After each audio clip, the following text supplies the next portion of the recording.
Good morning to all. Uh, the fishery improvement project for the blue swimming crab from the Palk region was initiated in 2019, and this is a form of traditional fishing activities which is found all along the Palk Bay coast, which extends up to 290 kilometers stretch. So this blue swimming crab, the Portnoy pelagicus, has been exploited by the bottom set gillnet operation, which is undertaken by the traditional community with the help of small scale vattai or FRP boat as of now. And this FIP has been supported by the Crab Meat Processors Association, which has 12 members who are involved in the pasteurization of this meat, which is which has been traded to the US market. Next slide.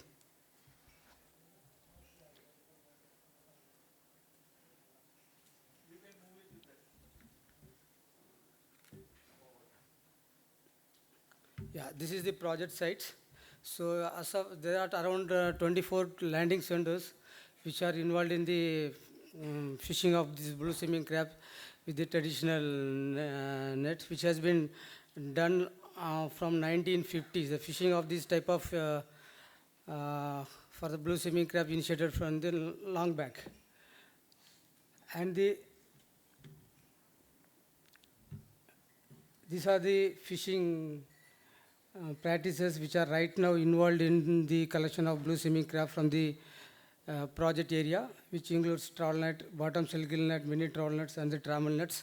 The trammel nets has been introduced in this project area for the last 5 to 6 years.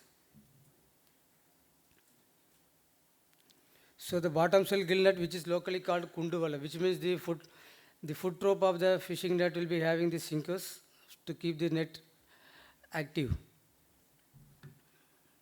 And the mesh size of the net ranges from 90 mm to 110 mm. And this is the fishing boat which the FRP, since it is well known fact that the Palk Bay is a good ecosystem for seagrass, and this blue swimming crab is considered as the permanent residents of this ecosystem. And this is one of the issues which related to this fishing of these blue swimming crabs. So here, as far as the blue swimming crab fishery is concerned, both the genders are equally involved in the fishing practices. So this we can see a lot of gender equality in these fishing practices. So this is the seagrass ecosystem of Palk Bay, which has 14 species, which has long and short species, and most of the species dominated by Cymotica and Thalassia hemperci. And this is the catch trend as per the CMPA data. So the catch is now in the declining trend, and as per the statistical analysis, it says that this population is on the increasing front. So this is a BSc landings in one of the landing center in Palk Bay. And this is the maximum sustainable yield, which is calculated as 7,300 tons. And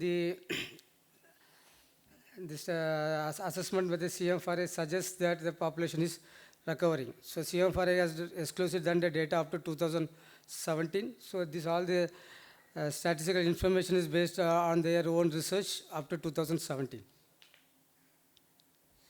So CMPA, with the help of the association as well as the community, we have collected the data for the our own purpose, because as far as the BSc FIP is concerned, we have to do two types of stock assessment. One is as per the CMPA thing, and another one is as per the requirement of National Fisheries Institute Crab Council. That is the Crab Council needs spawning potential ratio. That is mainly based on the length frequency distribution.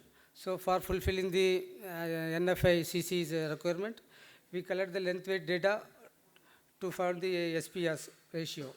The cutoff rate for the SPR is 0.20. So we are as far as around 0.18. So the population is under stress as of now. So as far as the output 2 is concerned, The bottom set gillnet also collects other non-threat species, but they are in less numbers. Other than the blue swimming crab, the other commercially important marine organism which the bottom set gillnet collect is the sacred shank. So other than that, they form less than 5% of the total catch. So this all comes under the secondary species. Since Park Bay has lot of endangered marine species like dugongs, mollusks, and sea horse and piefish, the bottom set collects some little bit of endangered species also. This is one of the trapezium. Tamil they call it as the Kudramulli Changu. So this is also found to occur in the bottom cell gillnet. And dugong population is also very high when concerned to our country. In our country, Park Bay has the highest numbers of dugong population. And we have been doing a lot of outreach program with the help of the State Fisheries Department, State Forest Department. And we have made sure that the fishermen rescue the animals and send it back to the ecosystem. This is the main thing which has been happening in the Park Bay as of now. So we have been collaborating with Wildlife Institute of India, Omkar Foundations, who are doing a lot of work on this rescue program. And we are working with them in creating the awareness. Second important thing is of the Park Bay region is the northern Park Bay region has been demarcated as the park for the dugong resource, and we are also working with the conservator of Tanjavur how the FIP can go in line with their implementation plan, because they have this recovery plan. They are also proposing for a seagrass restoration, seagrass garden, what they are saying is. And since the blue swimming crab is the permanent resident of the seagrass ecosystem, so we will be closely working with that so that the demarcated reserve will act as the no-take zone and as a breeding ground for these blue swimming crabs, and the spillover may go to the other parts of the Park Bay region. So we also undertake outreach before the awareness campaign we starts. One day before, we go to the household outreach program for the community to know about the importance of the blue swimming crab and its associated ecosystem. Because the important thing about the blue swimming crab here, it is how much we conserve the seagrass ecosystem will be the direct benefit that we'll be getting from the natural resource enhancement. So, and we also frequently conduct this outreach program with the support of the village level panchayat association, fisheries association, as well as through the local NGOs and Coast Guard, and as well as the State Fisheries Department. And this has been a continuing process in the project villages, especially with regard to reduce the collection of ovigerous females and juvenile fishing of blue swimming crabs. So we also in touch with the State Fisheries Department since they have the 3-tier co-management system. So we are as an invited speakers whenever they conduct the stakeholder consultation meeting. We also go there and we will speak about the conservation of blue swimming crabs in line with the MSC standards and what are the benefits the community can get in future if the fishery is certified by the MSC. So as of now, Tamil Nadu government has formed an enforcement division to penalize the violator of the Tamil Nadu Marine Fisheries Regulation Act, which includes fishermen who are fishing within the 3 nautical miles zones, fishermen who enter into the sea without getting the token system, and these people are being patrolled and they have been penalized something around, each boat will be fined around 6,000 to 8,000 rupees for violating this act. And the penalization by the State Forest Department is also made for the collection of endangered species, especially sea cucumbers, sea horse and piefish, as per the Wildlife Protection Act 1972. So as per the FIP is concerned, some of the constraints while implementing this program is the first one is the limited support of CMPA after 2020. So after 2020, we have not got the much needful support from the CMPA, and the MOUs which we have been requesting for a long period of time has been neglected. I cannot say what to say, but it has been not signed. So this is the one area if you want to go up in certifying this traditional fishing, which is don't have that much of complication like multi-species or like that. So it is important to have an MOU or support from CMFRA, especially with regard to output 1 and output 2. And the second thing in the role of MPADA on the fishery improvement program is not clear. So whether they are supporting this program financially or what type of thing is not clearly clear. So whatever the FIP is running is based on the subscription amount which the 12 members are giving to the FIP. So the FIP is run based on the pasteurized meat exporters. So this things to be, MPADA's role need to be cleared. So what is their financial support? What is their role? That will be cleared off. The second thing is Department of Fisheries, Ministry of Fisheries, Animal Husbandry and Dairy. What is their stand? Whether they need an MSc certification or whether they want an Indian-based certification process. So what is the government stand on the certifications process should be enlightened, and based on that hand-holding should need to be done for each FIP programs. Then the State Fisheries Department also need to be enlightened to fulfill the SDG goals 14, life below water, and even our SDG goals like poverty alleviation. Those things can be also addressed in this when the FIP is certified. So here, for example, the State Fisheries Department, they are not much aware about this thing, the conservation things, what need to be done. So those things, we are enlightening them, but there need to be much visionary thing by the state, because they are the custodian of the thing and they have the very good communication with the community so that the implementation program will be easy. And second thing is the formation of the co-management committee. So despite that we have co-management 3-tier system in the State Fishery Department, we don't have a co-management committee pertaining to blue swimming crab conservation. So, repeatedly state government has been ignoring us to have us as one of the member in that committee. For example, we have village level committee, district level committee, zonal level committee and state level committee. But we are not represented, we are just invited as an invited person, not as a member of the committee. So we have been pressurizing the state government to have us in the thing, in the member. Otherwise we have to form our own management committees at all the landing center village level so that we can do many things. Because as of now we are documenting the fishing trips and we are involving the community in the collection of data also. So this is also an important thing which need to be done. And the way forward for this BACF, Blue Swimming Crab FIP, means the review of the fishery management plan. The fishery management plan for the Park Bay has been developed by CMFRA, and that is for all the fishing practices which is concerned to that area-based thing. But we would like to have a management plan specific to bottom-side gill net operation. So this need to be done at the earliest. And the implementation of minimum legal size, that has been recommended by CMFRA. Fishery Department has not implemented this minimum legal size recommended by CMFRA. So this need to be addressed. And the enhancing the resources of BSC to sustainable approach to community participation of responsible fishing, which means stop to reduce the juvenile crab size fishing as well as the release of ovigerous females. So we have been working with the community in these two angles, not to reduce the mesh size of the bottom-side gill net which is operated, as well as to release the ovigerous females. And the responsible purchase of BSC by the CMPA member itself. So the CMPA members also has to procure the blue swimming crab in a responsible way, so that fishermen don't target on the juveniles as well as on the buried ones.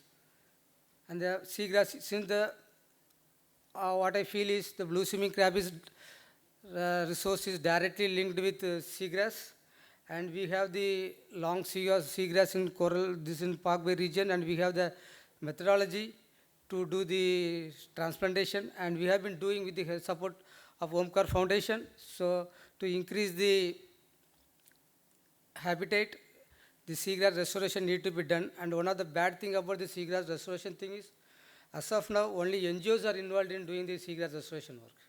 No government agencies, not a national institution, are involved in seagrass restoration activity. This need to be addressed.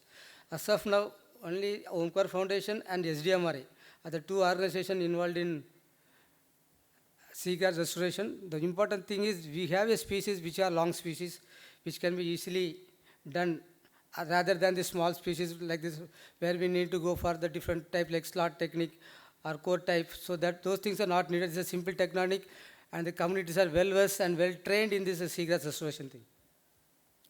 Then since a lot of things have been coming up in the FIP program, initially we are looking after only the scientific things. Now the social component is also coming into the picture in these FIP programs. So right now we have kept some complaint box in with the help of the fishery department to register the complaints from both the genders related to this fishery. And we are also developing the plans for social inclusion and grievance redressal mechanism, so that this is also ongoing to address the social concerns. So this is the management plan which has been prepared by CMFRA. So this is actually you can say it is the Bible for this FIP program. Much of the information come and we got a good support from CMFRA till 2020. After that, there is not that much of support to move forward. And as a conservative initiative, so we also made that crab measuring gauge, that is 9 centimeter, that is 90 mm, and we have distributed around 20,000 crab measuring gauge to the fishermen, so that whatever the juvenile crabs, they can measure it and send it back. So this is the approach which has been taken by the CMPA. You can just click the audio with the video, please. So we also have an incentive system. So if a fisherman release a blue swimming crab, buried crab into the water, and he takes the video and send the video to the CMPA, and we will give them 200 rupees as an incentive system, as a token to make the community to get aware about the importance of it, because this is having more than 15 lakhs eggs. So this is the initiative which has been taken as a measure to conserve this blue swimming crab. So we have been implementing the BAC from 2019, and we have been periodically updating this in the fishery progress website every once in 6 months. As of now, we are on the A grade, which means we are in good condition. So despite a lot of financial concern, lot of things, other sides are there, but the FIP is going in a very smooth way, and it is going in a positive way of getting this certified. The important thing about this fishery is it is a small scale fishery in a small area, which can be managed very easily, which don't have that of multiple species. We don't want to go to for stock assessment other species. We can concentrate only on the blue swimming crab. And the second thing is 80% of the catch of the blue swimming crabs comes from the bottom side gill net. Even though bottom trawling is found in that area, in Parkway region, that constitutes only 20% of the catch. So the major landing center for the blue swimming crabs, as far as the bottom trawling is concerned, is the Kotepatnam area. And other thing area, it is coming like a very meager amount, not much of concern. So as of now, the FIP is going in the right direction. So it needs the support of especially CMFRA if it want to achieve its goal. So these are the stakeholders which have been engaged from 2019 in bringing up this program, and we have got a lot of support from all these stakeholders for coming up to this level. Thank you. So here I will also like to say that the seafood is traded with a logo as of now. We have a crab logo here. It is provided by the National Fisheries Institute Crab Council. So all the exporters are exporting the crab with this logo. So we want to convert this logo to MSC logo. So that is the objective of this FIP. Thank you. Thank you, Dr. Muragan. I think it is a good presentation with a lot of achievements over the years. But he also raised some questions. So do you, any of you want to respond to things that, yes, Dr. Jocelyn. Can somebody give a mic there?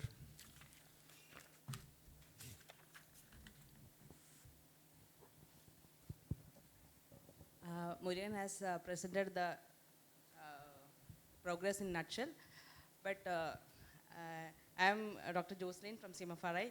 So he was mentioning about the CMFRI support. So I have unconditionally supported him till 2020. So you know, by the beginning of 2020, COVID things came in picture. So after that, we conducted many online meetings. That also I have extended.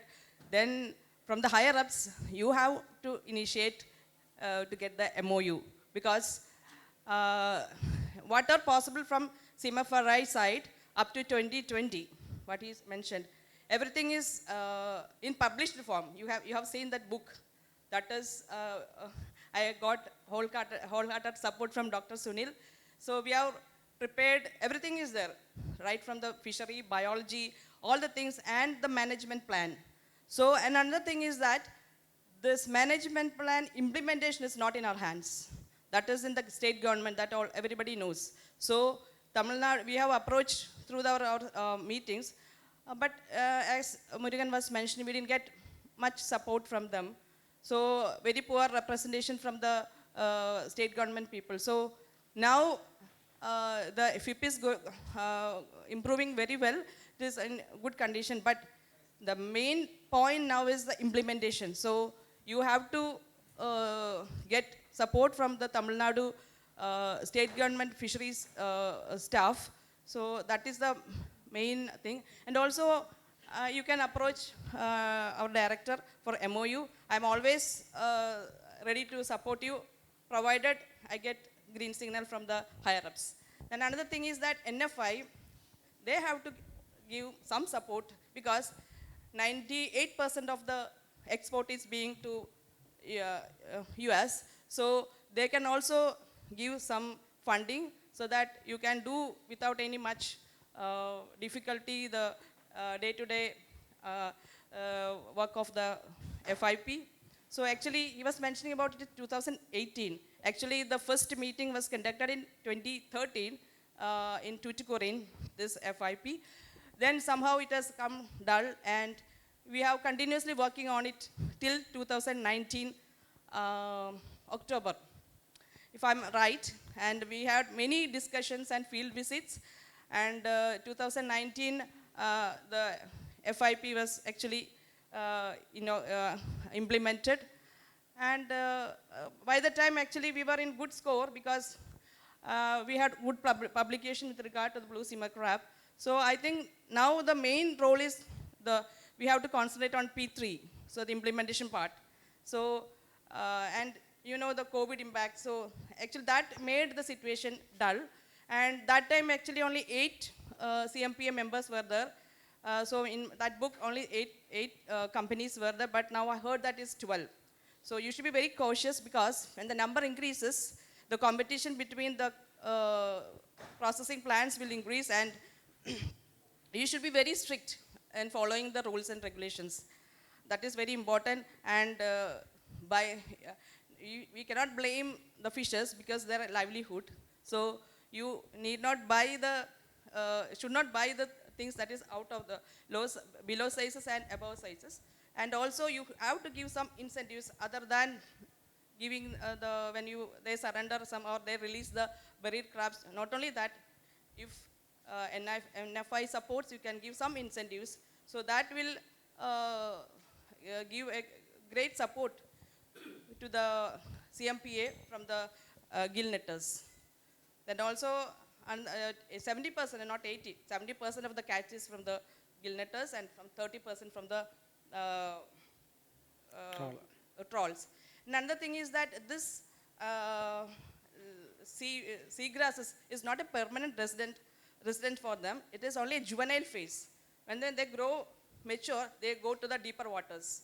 So it will not make any disturbance to the seagrass bed actually, because the only juvenile phase they spend in the seagrass bed, and deeper waters they migrate to the somewhat deeper waters in the parkway. As Muragan was pointed out, it is easy to get certification for this crab, because this is only very small stretch of parkways, very small stretch, and it is only about 15 kilometer stretch, and depth also very meager. Only then another thing is it is sharing the border between Sri Lanka. That is another issue. But still then it is, if you work hard together, we can easily achieve the certification. Wish you all the best. Thank you. Yeah, regarding this project, some of the advantages, if you want to go to the MSc certification process, after 2 or 3 years only you will be having a management plan. But in our case, when we started the FIP program, we had a management plan in hand based on the earlier data. So that is an advantage which we got from CMFRA. And the other thing is the NFI. NFI, this program is supported by NFI.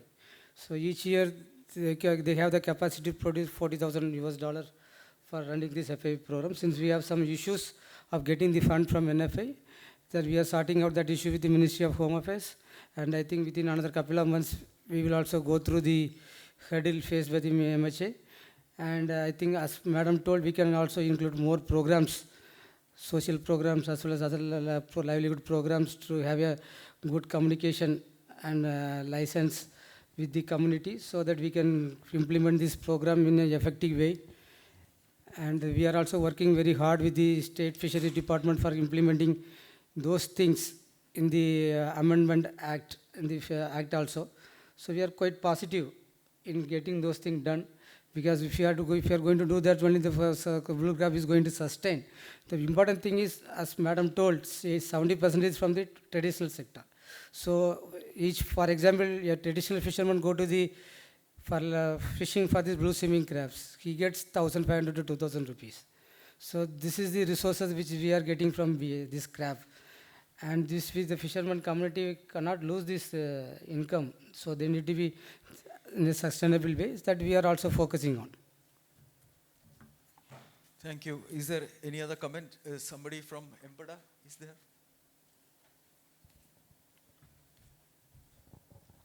You told that what is the role of Department of Fisheries, Ministry of Fisheries on the seagrass ecosystem. We have the program called Prime Minister Matsya Sambandha Yojana. Under the funding, we have a lot of funding available under this program, PMMSY. So one component is sea ranging program. So for stock enhancement of blue swimming crab, you can submit the proposal. So immediately they will. I think Dr. Jocelyn Madam has done some stock enhancement because she has done the captive breeding program for Portnews pelagicus.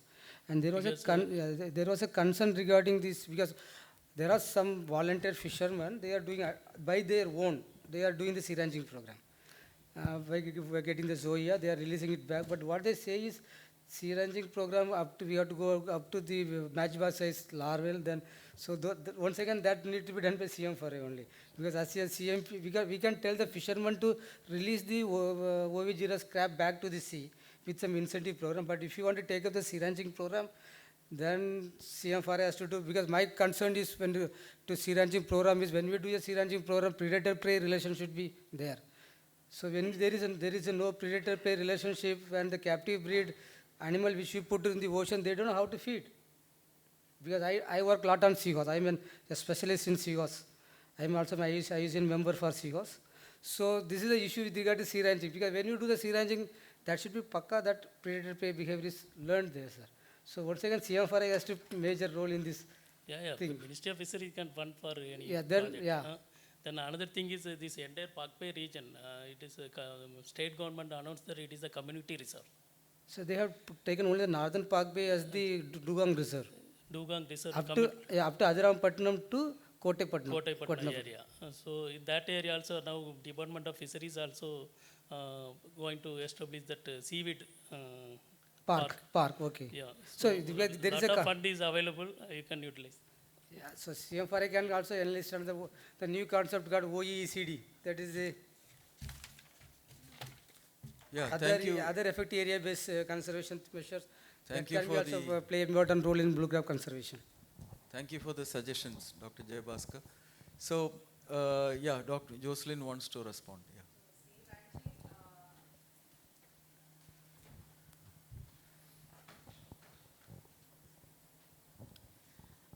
There is difference, Muragan, that is sea ranging, that is completely, they are utilizing what is buried crabs they are getting from the capture fisheries. That is easy, that actually suggested that you can identify some areas, there you can release these buried ones, so that will, once it is naturally, it will, when it is that embryonic development is over, the soy will come out and it will feed. You need not feed in the sea, because it will find its own way to feed. But other thing is that hatchery technology is available for this species. That is, we have actually succeeded minimum, because it is not like shrimps, very difficult to get survival. So 5% minimum survival. We got the maximum, best survival is 20%, but with minimum 5% you can get from soya to first crab. So that you can adopt, you can small, you need not have very big facilities. Actually, I suggested many times. So in the coastal areas, when even fisher women can be included also, you can small scale hatcheries, pilot scale project you can do, and that also you can ranch. But you find out some areas where fishing is not taking place, so that when seagrass bed is ideal place for releasing this megalapa or small crablets. So the ideal sizes are crablet 1 to 4 sizes.